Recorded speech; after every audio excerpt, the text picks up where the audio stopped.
शिवाय नमस्तुभ्यम दोस्तों, आप सभी लोग जानते हैं कि 10 जून 2024 के दिन यहाँ पर सोमवार चतुर्थी पड़ रही है।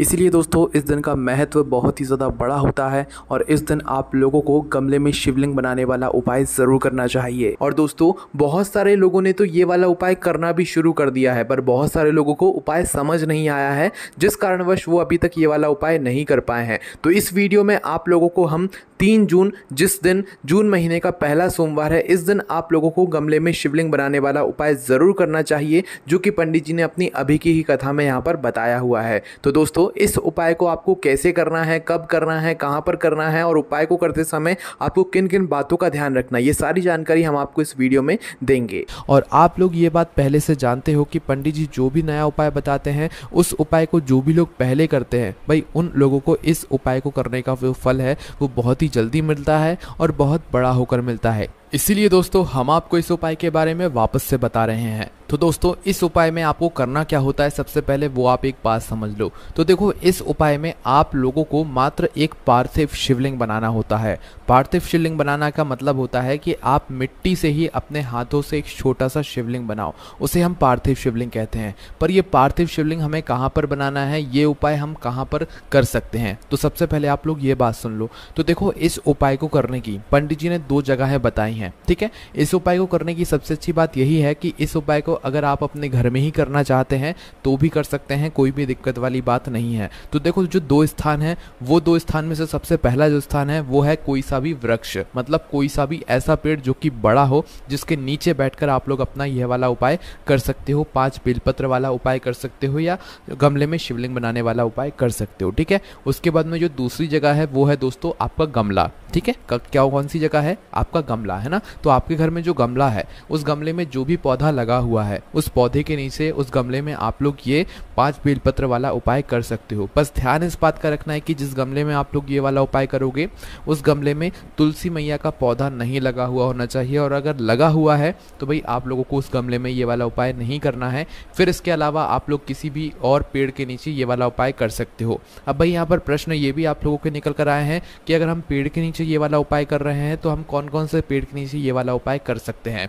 तो देखो पंडित जी ने ऐसे पेड़ के नाम तो नहीं बताए हैं, पर हम आप लोगों को बता दें कि जो भी पूजनीय वृक्ष होते हैं, जैसे कि बेलपत्री का हो गया, पीपल का हो गया, या इसके अलावा शमी पत्र का हो गया, आम का हो गया, अमरूद का हो गया, जो भी वृक्ष हैं इनके नीचे आप लोग अपना यह वाला उपाय कर सकते हो। क्योंकि पंडित जी ने ऐसा कुछ नहीं बोला है कि आप इसी पेड़ के नीचे ये वाला उपाय कर सकते हो।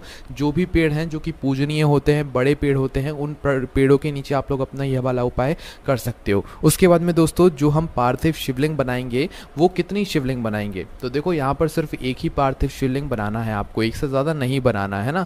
उसके बाद में ये जो पार्थिव शिवलिंग की मिट्टी होगी, यह क्या हमें अलग से लेकर आना है, या जिस पेड़ के नीचे हम लोग ये वाला उपाय कर रहे हैं या जिस गमले में हम लोग ये वाला उपाय कर रहे हैं, वहीं की मिट्टी से हमें ये वाला शिवलिंग बनाना है। तो देखो जिस पेड़ के नीचे बैठकर आप लोग अपना ये वाला उपाय कर रहे हो या जिस गमले में आप लोग ये वाला उपाय कर रहे हो, वहीं की मिट्टी आपको लेना है और उसी मिट्टी से एक छोटा सा पार्थिव शिवलिंग बनाना है, ठीक है। ऐसा नहीं है कि भाई आपको बड़ा सा पार्थिव शिवलिंग बनाना है, एक छोटा सा पार्थिव शिवलिंग, वहीं के वहीं आपको थोड़ी सी मिट्टी को ऊपर उठाकर जो है क्या कर देना है, एक शिवलिंग का निर्माण कर देना है, ठीक है। आप उसमें जल की भी मतलब हेल्प ले सकते हो कि अगर आपको मतलब जल उसमें चाहिए पड़ेगा शिवलिंग बनाने के लिए, तो भाई आप जल भी ले सकते हो, उसमें कोई भी दिक्कत वाली बात नहीं है, ठीक है। और ये बात आप सभी लोग जानते हैं कि उपाय जो है वो सुबह के समय होगा। कब होगा, सुबह के समय होगा। थोड़ी बहुत देर भी हो जाती है, 10, 11, 12 बजे तक भी अगर उपाय कर लेते हो तो भी कोई दिक्कत वाली बात नहीं है, आपका उपाय काम जरूर करेगा, ठीक है। उसके बाद में दोस्तों ये वाला उपाय करना किसको है, तो देखो हम आपसे पहले ही बोल चुके हैं कि ये वाला उपाय विशेष रूप से घर की जो बड़ी माताएं बहनें होती हैं उनको करना है, ठीक है। और घर की सभी बड़ी माताओं बहनों को नहीं करना है, घर में से जो एक बड़ी माता बहन होंगी उनमें से किसी भी एक बड़ी माता बहन को ये वाला उपाय कर लेना है, ठीक है। पुरुष को ये वाला उपाय कर भी सकते हैं और नहीं भी कर सकते हैं। उसका ये सबसे बड़ा कारण ये है कि ये वाला उपाय आपकी घर की दुख और परेशानियों को दूर करेगा, आपके घर में जो भी आपकी परेशानियां चल रही होंगी उनको दूर करेगा और आपकी मनोकामनाओं को पूर्ण करेगा। तो हो सके तो भाई आप में से जो भी घर की जो बड़ी माताएं बहनें हों उनको ही मुख्य रूप से ये वाला उपाय करना है। पर अगर किसी कारणवश घर की माताएं बहनें उपाय ना कर पा रही हों या वो घर में उपस्थित ना हो, तो फिर उस स्थान पर फिर घर का कोई जो बड़ा पुरुष होगा वह ये वाला उपाय कर सकता है। पर कोशिश आपकी यही होनी चाहिए आपकी घर की बड़ी माताओं बहनों में से कोई एक माता बहन इस 5 बेलपत्र वाले उपाय को यहाँ पर करे। ठीक है, उपाय को करते समय शुद्धता का विशेष रूप से ध्यान रखना है। अब दोस्तों साथ ही में एक और सवाल यहाँ पर निकल कर आता है कि जो पेड़ के नीचे हम लोग ये वाला उपाय करेंगे वो पेड़ हमारे घर के अंदर होना चाहिए कि घर के बाहर होना चाहिए। तो देखो ऐसा कुछ भी नहीं है, पेड़ चाहे आपके घर के अंदर लगा हुआ हो, पेड़ चाहे आपके घर के बाहर लगा हुआ हो, आप कहीं पर भी ये वाला उपाय कर सकते हो, कोई भी दिक्कत वाली बात नहीं। अगर आपके घर के सामने ही पेड़ लगा हुआ है तो भैया आप उस पेड़ के नीचे ये वाला उपाय कर सकते हो। अगर पेड़ आपके घर में ही है तो आप घर में भी ये वाला उपाय कर सकते हो। ठीक है, और अगर पेड़ नहीं भी है तो भाई गमले तो आपके घर में होंगे ही होंगे, तो गमले में आप लोग ये वाला उपाय कर सकते हो। और अगर गमला नहीं है तो आप किसी पेड़ के नीचे ये वाला उपाय जाकर करो, है ना। तो इस उपाय को आप आसानी से कर सकते हो, इसमें आपका कोई भी बहाना यहाँ पर नहीं चलने वाला है। हम आपको इस उपाय को ऐसे बता रहे हैं, अगर आपने ऐसे इन सभी बातों को ध्यान रखते उपाय किया तो आपको उपाय का फल ज़रूर मिलेगा। ठीक है, उसके बाद में दोस्तों जो अगली अब सबसे बड़ी बात आती है, इस उपाय को करने की विधि क्या है, मतलब जो सामग्री है वो क्या क्या हमें इसमें लगने वाली है ना। तो सबसे पहले तो पार्थिव शिवलिंग तो आप वहीं पर जाकर बनाओगे, ये तो आपको पता ही चल गया, और एक ही पार्थिव शिवलिंग बनेगा, इसमें अलग से कुछ भी नहीं बनेगा। ठीक है, उसके बाद में दोस्तों इस उपाय में जो आपको चीज़ की आवश्यकता पड़ेगी वो पड़ेगी 5 बेलपत्र की। अब 5 बेलपत्र जब हमने आपको बताया तो लोगों ने ये पूछा कि अगर हमें 5 बेलपत्र ना मिले तो हम क्या करें।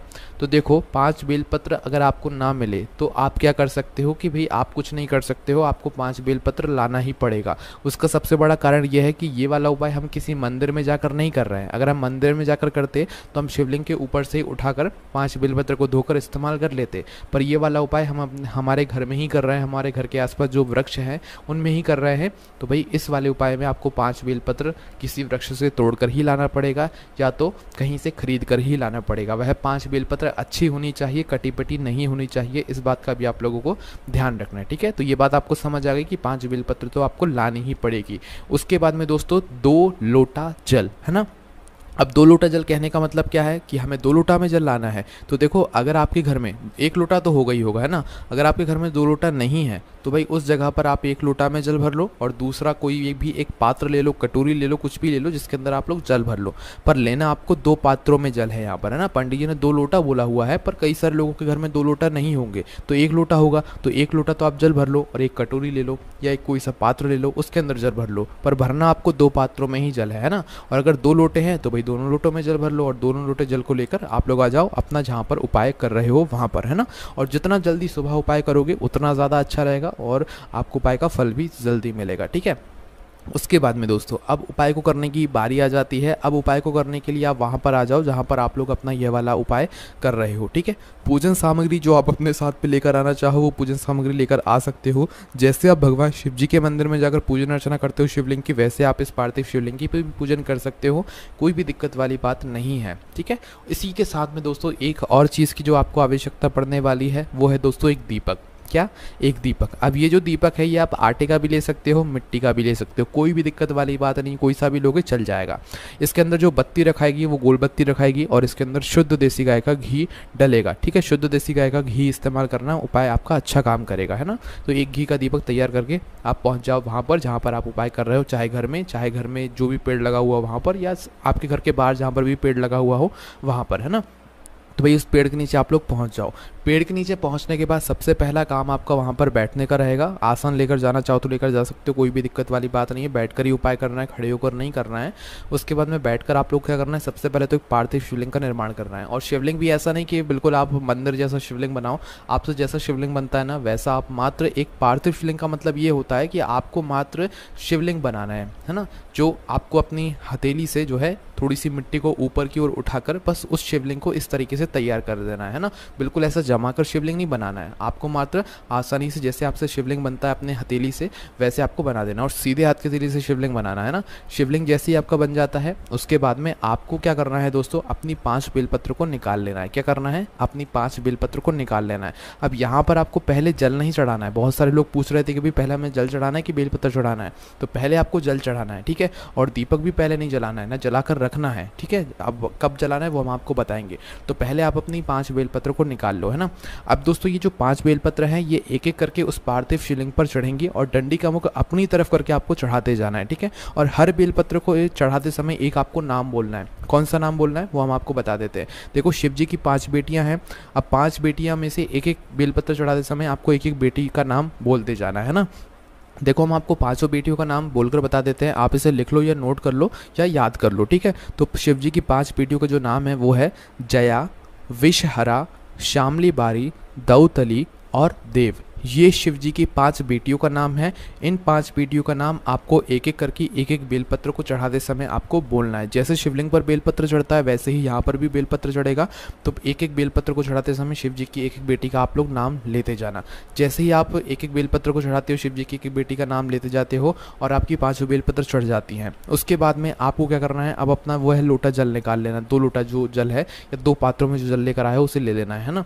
अब 2 पात्रों का जो जल है वो आपको अपने दोनों हाथों में पकड़ लेना है। एक सीधे हाथ में पकड़ लेना है, एक उल्टे हाथ में पकड़ लेना है। चाहे किसी भी पात्र में आप जल लेकर आए हुए हो, अपने दोनों हाथों में एक एक पकड़ लेना है। उसके बाद में आपको इसी 5 बेलपत्र के ऊपर, पार्थिव शिवलिंग के ऊपर, इन दोनों पात्रों को आमने सामने कर लेना है ना, क्योंकि दोनों पात्रों का जल आपको एक साथ एक धारा से चढ़ाना है, इस बात का भी ध्यान रखना है ना। तो दोनों पात्रों को आमने सामने कर लो और आमने सामने कर अपने पात्रों से जल गिराना शुरू करो, धारा बनाकर जल गिराना शुरू करो उन्हीं 5 बेलपत्र के ऊपर, इसी पार्थिव शिवलिंग के ऊपर, है ना। तो आप जल धारा गिराना शुरू करो और ऐसी ही धारा बनाकर पूरा जो जल है वो उस पार्थिव शिवलिंग पर, इन 5 बेलपत्र पर समर्पित कर दो। जैसे ही आपका जल समर्पित हो जाता है, अब आपको अपना दीपक जो है उसे जलाना है, ठीक है। आप चाहो तो दीपक जब उपाय शुरू कर रहे हो ना, तो उस समय भी जलाकर रख सकते हो, कोई भी दिक्कत वाली बात नहीं है ना। तो आप अपना वह दीपक जला लो और दीपक जलाकर फिर इस दीपक से आप चाहो तो उस पार्थिव शिवलिंग की आरती कर सकते हो। अबीर गुलाल जो भी समर्पित करना है ना, वो आप सारी चीज़ें समर्पित कर सकते हो, कोई भी दिक्कत वाली बात नहीं है, ठीक है। इसके बाद में दोस्तों जैसे ही आपका वह दीपक जल जाता है, उस दीपक को जलाकर वहाँ पर, मतलब आपको शिवलिंग की आरती उतार कर वहाँ पर रख देना है और रख कर आपको क्या करना है, भगवान से वहाँ पर प्रार्थना करना है, ठीक है। प्रार्थना करना है, उनसे विनती करना है, आपकी जो भी मनोकामना हो या जो भी दुख और परेशानी हो जिसके लिए आप लोग अपना यह वाला उपाय कर रहे हो, अपनी वह दुख और परेशानी बोलना है। अपनी किसी एक ही काम के लिए ये वाला उपाय करना, बस इस बात का ध्यान रखना। एक साथ आप 10 मनोकामना मत बोल देना, एक साथ आप 10 दुख और परेशानी मत बोल देना, ठीक है। तो अपनी किसी एक ही दुख और परेशानी के लिए मतलब आप उपाय करना, अपनी जो भी मनोकामना है या दुख और परेशानी है वो जो है मतलब दीपक जलाने के बाद भगवान से विनती करके हाथ जोड़कर बोल देना और वहीं पर भगवान को धूप ज़रूर दे देना, मतलब उनके सामने सर ज़रूर झुका देना, ठीक है। अब उसके बाद में आपको क्या करना है दोस्तों कि ये जो 5 बेलपत्र हैं, ये 5 बेलपत्र को आपको छोड़कर नहीं आना है। ये 5 बेलपत्र को उस पार्थिव शिवलिंग के ऊपर से आपको उठाना है और उठाकर इन्हें आपको अपने घर पर लेकर आना है, ठीक है। इन 5 बेलपत्र के अंदर अब भगवान शिव जी का आशीर्वाद आ गया है और आशीर्वाद आ गया है, तो इन्हें आप जब अपने घर पर रखोगे तो आपके घर में सुख और शांति बनी रहेगी, ठीक है। और दुख और परेशानी जो होगी वो दूर हो जाएगी और आगे से दुख और परेशानी नहीं आएगी। अब यहाँ पर 2 सबसे बड़े प्रश्न है कि जो हमने पार्थिव शिवलिंग बनाया है उसका क्या करना है, और जो 5 बेलपत्र हमने अपने घर पे रखी हुई है इन्हें कब तक रखना है और कब तक रखकर इनका क्या करना है। तो देखो जो पार्थिव शिवलिंग आपने बनाया हुआ है उसका विसर्जन वहीं के वहीं कर देना, मतलब 5 बेलपत्र उठाकर, पर जब तक वह दीपक ठंडा ना हो जाए जब तक तो मत करना। जैसे ही वह दीपक जो आपने जलाया हुआ है वह ठंडा हो जाए उसके बाद में आप लोग अपना ये वाला जो उपाय है ये कर सकते हो, ठीक है। तो दीपक उठाकर, दीपक ठंडा हो जाए तो भाई उसके बाद आप उस पार्थिव शिवलिंग का विसर्जन कर सकते हो। और जो बेलपत्र आप अपने घर में लेकर आए हुए हो, यह बेलपत्र कम से कम आपको 2.5 महीने तक अपने घर में रखना है, ठीक है। क्योंकि 2.5 महीने के अंदर आपने जिस मनोकामना के लिए या जिस दुख और परेशानी के लिए वाला उपाय किया होगा वो 2.5 महीने के अंदर आपकी पूरी हो जाएगी या दुख और परेशानी दूर हो जाएगी, ठीक है। वैसे दोस्तों पंडित जी ने बोला है कि 15 दिनों में आपको इस उपाय को करने के बाद फल मिलना चालू हो जाएगा, है ना। पर दोस्तों उसके बाद में हमें इन 5 बेलपत्र का क्या करना है जो कि हम उपाय के लिए अपने घर पर लेकर आए हुए थे, और इन्हें कहाँ पर रखना है। तो देखो जब उपाय को करके अपने घर पर इन 5 बेलपत्रों को लाओ तो किसी भी शुद्ध स्थान पर रख देना, अपने भगवान जी वाले स्थान पर रख देना, किसी भी अच्छी जगह पर आप इन 5 बेलपत्र को रखना। किसी भी एक पात्र में रख सकते हो, कपड़े में बांधने की आपको ज़रूरत नहीं है, ठीक है। और जैसे ही 2.5 महीना होता है तो भाई आपको इन 5 बेलपत्र का विसर्जन कर देना है। विसर्जन कैसे करोगे, किसी भी बहते हुए जल में आप जाकर इन 5 बेलपत्र का विसर्जन कर सकते हो, ठीक है। क्योंकि ज़्यादा दिन के बाद अपने आप ये बेलपत्र सूख जाएंगे, तो इसके बाद आप इनका विसर्जन कर देना, कोई भी दिक्कत वाली बात नहीं है। यहाँ पर ये वाला उपाय पूरा हो जाता है। अब दोस्तों इस उपाय को आप खुद कहो कि हमने आपको कैसे समझाया है। इस उपाय को ऐसे समझाया कि आपके मन में कोई सवाल आने ही नहीं वाला, अगर आपने पूरी वीडियो को अच्छे से देखा हुआ है। बाकी दोस्तों कोई भी दिक्कत समस्या परेशानी आती है इस उपाय करने में, आप उनसे कमेंट करके पूछ सकते हैं। ओम नमः शिवाय, जय बोले आबा श्री शिवाय, नमस्तुभ्यम।